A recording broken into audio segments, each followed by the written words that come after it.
આમ આદમી પાર્ટીના પ્રવક્તા ચિત્રેશ અનાજવાળાએ જણાવ્યું હતું કે આખરે સત્યનો વિજય થયો છે।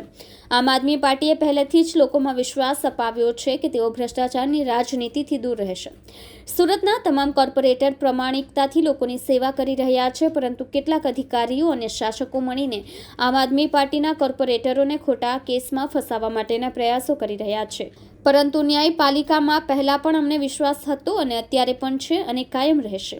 આમ આદમી પાર્ટીના તમામ કોર્પોરેટરોએ શિક્ષણ, આરોગ્ય સહિતની સુવિધા લોકોને મળી રહે તેના માટે દિવસ રાત મહેનત કરી રહ્યા છે।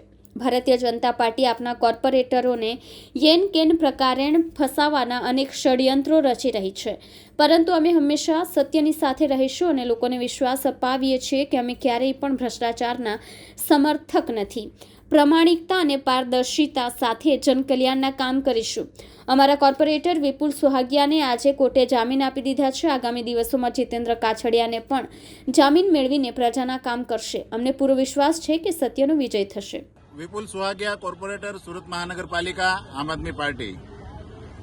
આજે 2 મહિના કરતાં વધારે સમયની જેલ વિપશ્યના કરીને આપ સૌની વચ્ચે ફરીથી હાજર છું। આપ સૌને મળીને ખૂબ આનંદ થયો। આમ આદમી પાર્ટીના કાર્યકર્તાઓ, હોદ્દેદારો, કોર્પોરેટરો, આપ સૌ આ લડાઈમાં મારી સાથે, સૌ એડવોકેટ મિત્રો, વિલાસભાઈ પાટીલ, ગોપાલભાઈ, આ સૌએ ખૂબ મહેનત કરી અને જે કાયદાની પ્રક્રિયા છે એ પ્રક્રિયા પાર કરીને આજે આપ સૌની વચ્ચે હું હાજર છું। સત્યનો પરેશાન થઈ શકે પણ પરાજિત ક્યારેય થઈ શકતો નથી। ન્યાયતંત્ર ઉપર અમને વિશ્વાસ છે। આજે મને જામીન મળી ગયા છે।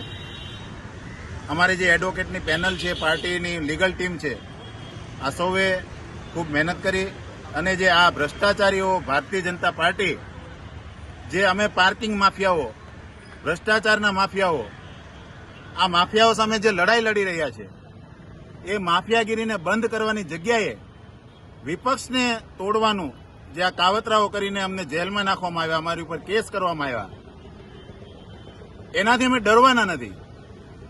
આ એક કેસ થયો, આવા તમે 10 કેસ કરી લ્યો, 100 કેસ કરી લ્યો, વારંવાર જેલમાં નાખો તો અમે તમારાથી ડરવાના નથી। આ અમારી લડાઈ ચાલુ રહેશે અને આ તાનાશાહીની સામે અમે લડતા રહીશું।